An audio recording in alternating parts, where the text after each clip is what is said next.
right now, and I look at the Battle of Leyte Gulf, specifically the Battle of Samar, which Admiral Cox is going to talk about in a few minutes.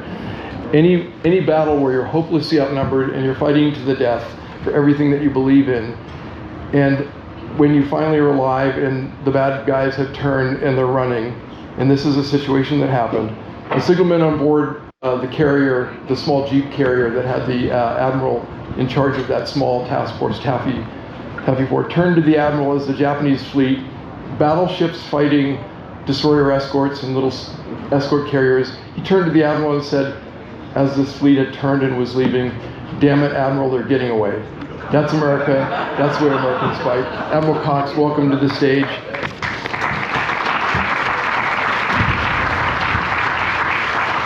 You can read more about his bio in the book, but Sam Cox is the director of the Naval History and Heritage Command. He's actually in a active duty 2-star Admiral Command as the director. He's responsible for the Navy's museums, art and artifact collections, libraries, archives, and preserving naval history. You can read it. Okay, I'm done. All right. Enough of that. I think we're a little bit behind.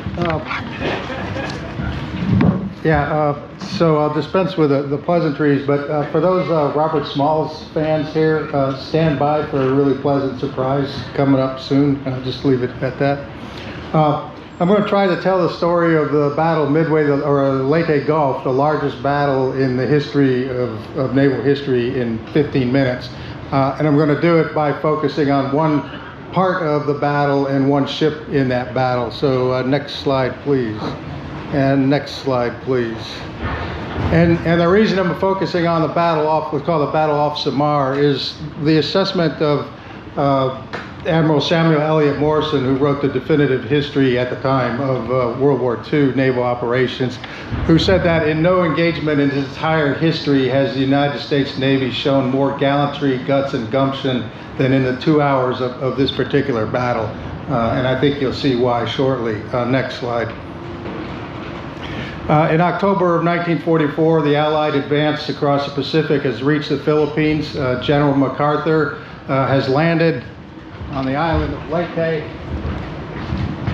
Here, that triggers a massive Japanese counterattack plan, because they know if they lose the Philippines, they lose the war. The key aspects of the plan is a southern force of 2 battleships that are going to sacrifice themselves in order to draw the Pearl Harbor survivor battleships of Admiral Kincaid's 7th Fleet to the south. And then coming from the north are 4 aircraft carriers that have hardly any airplanes left, who are going to sacrifice themselves in order to draw Admiral Halsey's 3rd Fleet carriers and battleships, including this one, to the north, to enable a Japanese force of battleships and cruisers to come through San Bernardino Strait. Long story short, the plan works, and on the night of 24-25 October, a force of 4 Japanese battleships, 6 heavy cruisers, 2 light cruisers, and 11 destroyers comes through that strait undetected. Next slide. And the only thing standing between the Japanese force and General MacArthur's troop transports and supply ships that are sitting ducks in Leyte Gulf is this small task group with the call sign Taffy 3, led by Rear Admiral Ziggy Sprague. And it consists of 6 escort carriers, which what they have in common is they're all very slow, small, about 25 airplanes, 3 destroyers and 4 destroyer escorts. The destroyer escorts are designed for anti-submarine warfare. In fact, the whole purpose of that group is primarily to provide close air support to the ground troops and anti-submarine warfare protection for the other ships in the area. And in fact, the ammunition loadout is almost entirely consistent of anti-aircraft shells, and in no way is this force prepared for a surface action. Next slide. But on the morning of the 25th, the dawn patrol goes up. Pilot sees, I can't say exactly what he said here in mixed company, but it's the whole blankety-blank Jap Navy. And at about the same time, these massive 18-inch shells from the battleship Yamato start landing among the escort carriers. Admiral Sprague knows immediately they are in deep, deep trouble. because there's no way they're going to be able to outrun this force. So what happens, next slide, they immediately don't turn away from the Japanese. They turn kind of tangentially for the purpose of going into the wind to get as many aircraft off the deck of these aircraft carriers as they possibly can.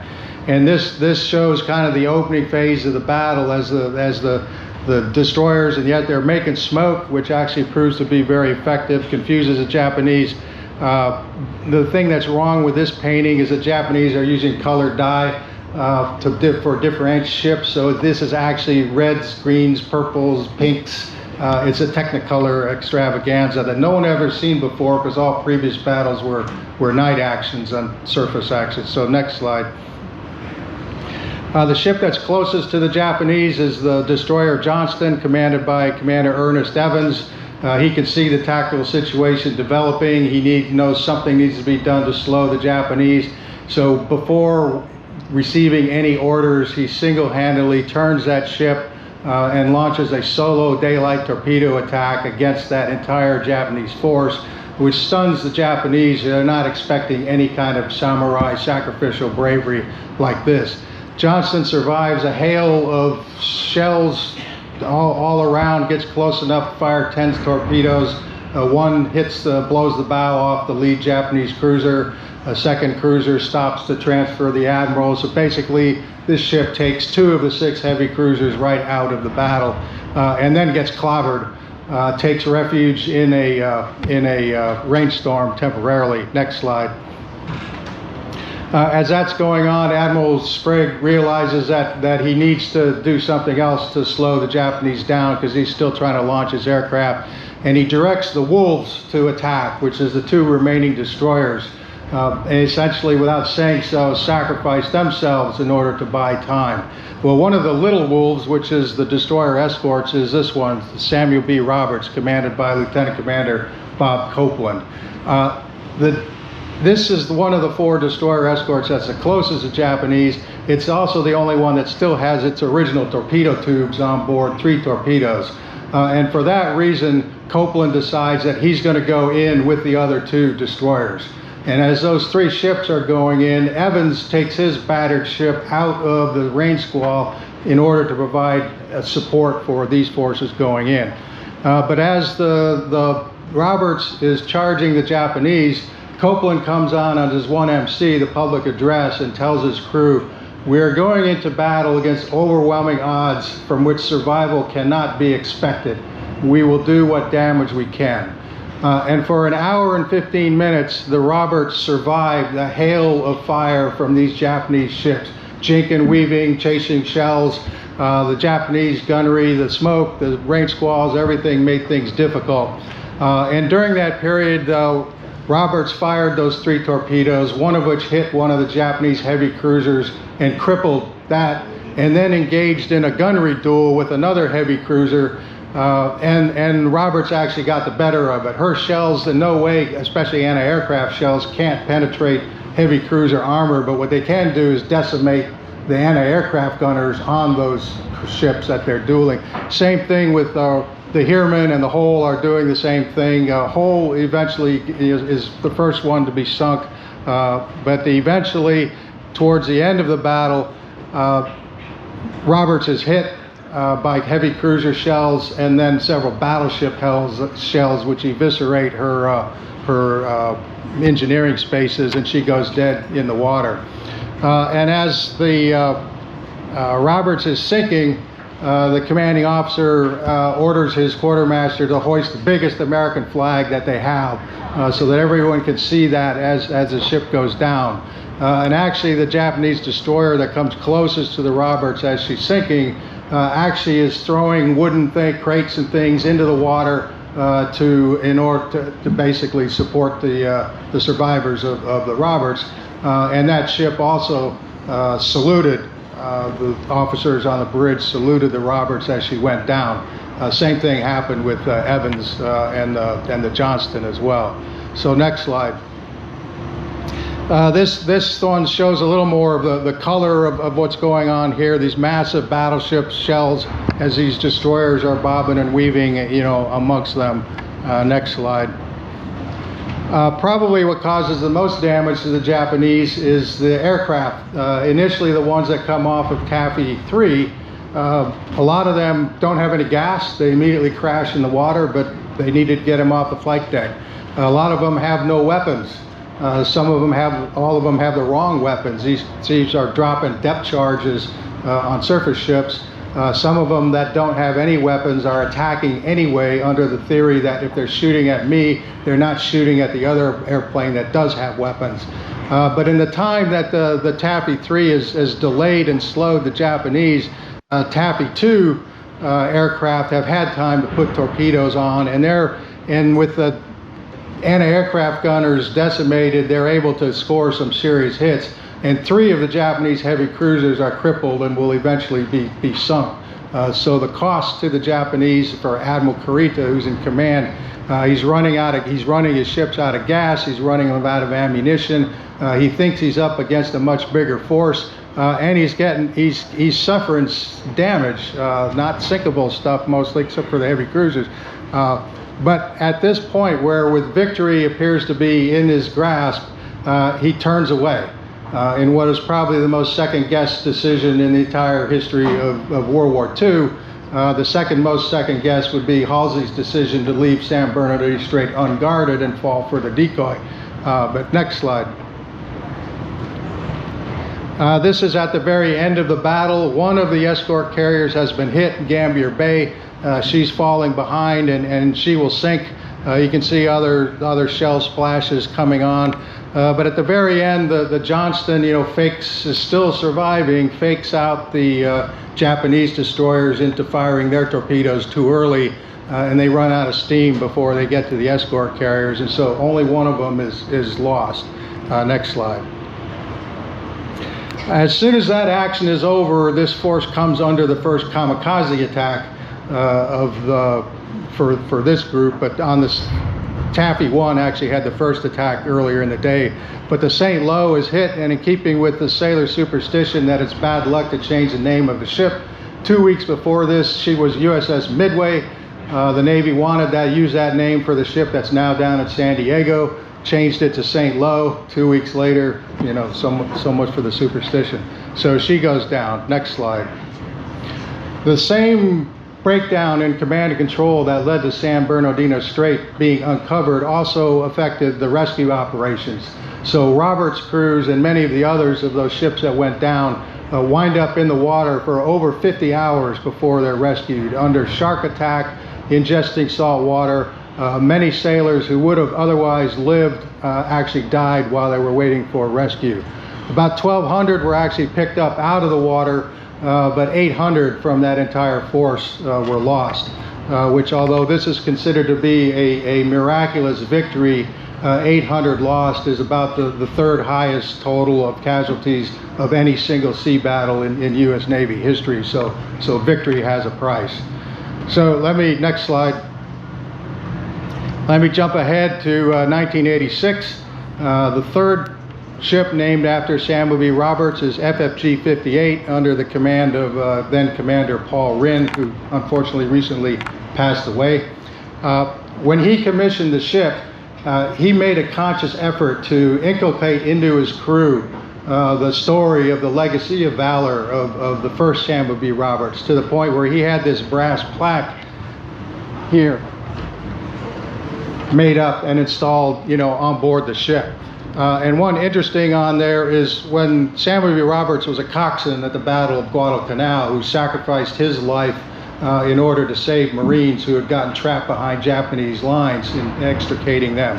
And when the Navy asked his mother, who had been a Yeoman F, one of the first women in the U.S. Navy during World War I, if they could name the ship after Samuel Roberts, she agreed under the condition that her youngest son, Jack Roberts, be allowed to serve on that ship. So Jack Roberts' name is actually on that plaque. Only the skipper of the ship knew his relation to that. But in April of 1988, FFG 58 is operating in the Persian Gulf. She winds up in a deliberately laid Iranian minefield and strikes a mine. And that causes severe damage to that ship. And as the ship is on fire, it's sinking, in danger of going down at any moment. Skipper Wren said his crew members were going past this plaque and putting their hands on it as they went to fight the fire and the flooding, as if to say, it's our turn now. You did your duty back in 1944. We're going to save our ship. And every computer model said that that ship should have gone down, but that crew saved that ship. Whether it was the legacy that came before, hard to say, but I would say in combat, every little bit helps. In this case, it would. As Roberts was on fire and in danger of sinking, the commander of Middle East Force got on with the radio with the Skipper Wren and asked if he was considering abandoning ship. And Wren said, absolutely not, and then responded with the motto of the ship, which was no higher honor. That phrase comes from Commander Copeland's after action report. He did survive the battle, where he described the calm courage of his crew in the face of the overwhelming odds, and stated that there was no higher honor than the privilege to be able to lead such men of such courage. And if you're looking for an example for the Navy of honor, courage, and commitment, boy, here's a good one. So next slide. Let's bring it up to today. One of my jobs is actually as a federal executive agent for the Sunken Military Craft Act, which means I'm responsible for 3,000 U.S. Navy shipwrecks. And we have an interest in knowing the condition and location of those wrecks. So we have collaborative relationships with other folks who go out and look for these things. One of which was a former retired Navy officer named Victor Vescovo, really rich guy who owns his own deep submersible that can go down to the deepest point of the ocean. Well, he and his team came to me and I said, hey, we want to go out and look for initially Johnson, which they found last year, we talked about, and they wanted to go back and look for more of the ships off there. And with my blessing, they went off and did it. This is, initial site of what they thought was, they were actually looking for Gambier Bay, but they found this. Next slide. Skip that one. And this is what they find, sticking kind of in the middle of nowhere. It's a triple torpedo tube. The only thing that could be is the triple torpedo tube off of Samuel Roberts. So that by itself is proof that that's what that ship was. So they go down on the next dive. Next slide. Find the ship. Next slide. Find the hull number 413, proof positive, no doubt about it, what that ship is. Next slide. And as they walk back, you can see the incredible damage that this ship has taken during that battle. Next slide. And then this gun, well, let me skip ahead one, or go ahead, no, back up one, please, if you can. This gun here, that's Roberts has two 5-inch guns, one forward, one aft. This is the aft gun here. They had 325 rounds available to fire. They fired 323 of them at the Japanese. The 324th, the overheated barrel caused the powder to explode, which killed or mortally wounded everyone in that gun turret except one who was blown overboard, who actually survived. And his shipmates came forward to see if they could help with anyone up there. They found the gun captain, Gunner's Mate Second Class Paul Carr, grievously wounded, slit open from his neck to his groin, still trying to put that 325th shell into the breech of the gun to fire it one more time. They took the shell away from him, set him down, tried to make him comfortable, went to tend some of the underwounded.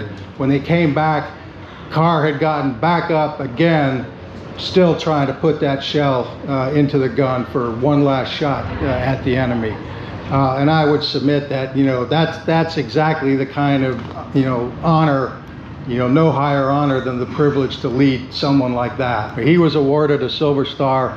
Copeland was awarded a Navy Cross. 90 of the crewmen of 224 were lost, along with the ship's mascot dog also went down with the ship. But again, if you're looking for an example of Navy core values, I don't think you get a better example than Samuel B. Roberts. So I think I'm good. Thanks.